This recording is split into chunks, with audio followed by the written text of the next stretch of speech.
Hello बच्चों, let's see this question. Give the correct order of initial true और false for the following statement. So देखिए बच्चे, according to question जो statements हमें given है उनमें हमें ट्रू एंड फॉल्स स्टेटमेंट बताना। सो देखिए, सबसे पहले हम स्टेटमेंट फर्स्ट की बात करें बेटा।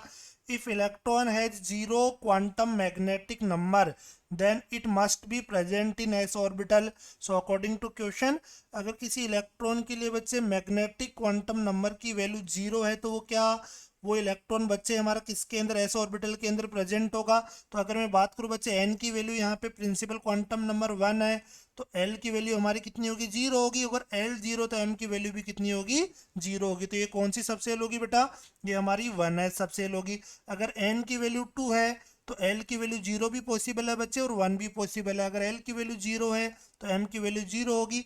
अगर एल की वैल्यू वन है तो एम की वैल्यू कितनी होगी हमारी, minus one, zero and plus one होगी। सो फर्स्ट ऑफ ऑल देखिए, अगर बच्चे एन की वैल्यू टू, एल की वैल्यू जीरो, तो ये कौन सी सबसेल होगी हमारी, टू एस सबसेल। एन की वैल्यू टू, एल की वैल्यू वन, तो कौन सी होगी, टू पी सबसेल होगी। तो देखिए, ये जो जीरो वाला है वो टू पी में भी हो सकता है बच्चे, जीरो वाला हमारा टू एस का ऑर्बिटल भी हो सकता है। तो मस्ट वर्ड यहाँ पे आया तो इसलिए क्या हो गया, इनकरेक्ट हो गया। तो जीरो वाला ऑर्बिटल बच्चे हमारा एस सबसेल के अंदर भी हो सकता है एंड पी सबसेल के अंदर भी हो सकता है। तो ये क्या हो गया, हमारा इनकरेक्ट स्टेटमेंट हो गया। तो ये इसको क्या बोलेंगे, ये हमारा फॉल्स स्टेटमेंट हो गया। नेक्स्ट वन देखिए, स्टेटमेंट सेकंड में हमसे क्या बोला जा रहा है बच्चे, स्टेटमेंट सेकंड में बोला जा रहा है एक कॉन्फ़िगरेशन से हमें गिवन है orbital diagram, Pauli's exclusion principle is violated. तो देखिए बच्चे, जो हमें ये कॉन्फ़िगरेशन गिवन है ऑर्बिटल डायग्राम, ये क्या पाउलीज एक्सक्लूजन प्रिंसिपल को वायलेट कर रहा है बेटा।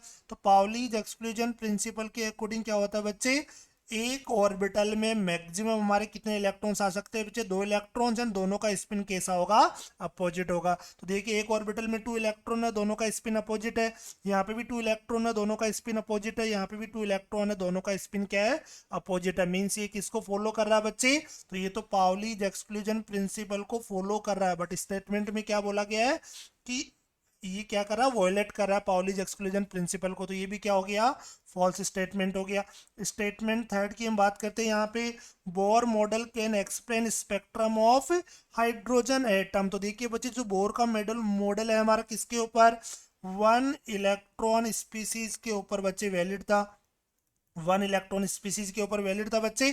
तो हमारा हाइड्रोजन भी क्या है, यहाँ पे वन इलेक्ट्रॉन स्पीसीज है।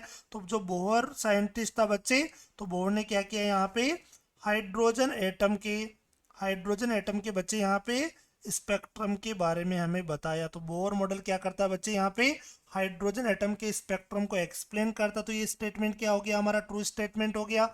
ऑप्शन नंबर देखिए, स्टेटमेंट फोर्थ में बात कर रहा हूँ। A d orbital can accommodate maximum 10 electron only. So देखिए बच्चे, किसकी बात हो रही है, डी ऑर्बिटल की बात हो रही है। तो डी ऑर्बिटल में कितने इलेक्ट्रॉन आएंगे बच्चे, मैक्सिमम हमारे कितने इलेक्ट्रॉन होंगे, मैक्सिमम टू इलेक्ट्रॉन आ सकते हैं बच्चे। किसी भी सबसेल का ऑर्बिटल हो, मैक्सिमम कितने इलेक्ट्रॉन्स आएंगे, दो इलेक्ट्रॉन आएंगे। अगर डी सबसेल बोलता तो डी सबसेल के अंदर तो बच्चे मैक्सिमम कितने इलेक्ट्रॉन आ सकते हैं हमारे, 10 इलेक्ट्रॉन्स आ सकते हैं, क्योंकि 5 ऑर्बिटल्स होते। बट डी ऑर्बिटल क्वेश्चन के अंदर बोला गया, तो डी ऑर्बिटल के अंदर कितने इलेक्ट्रॉन्स होंगे, मैक्सिमम 2 इलेक्ट्रॉन्स होंगे। तो ये भी क्या हो गया, फॉल्स स्टेटमेंट हो गया।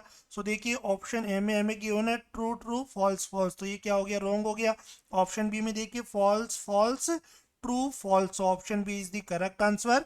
आई hope you understood it well. Okay, best of luck, thank you.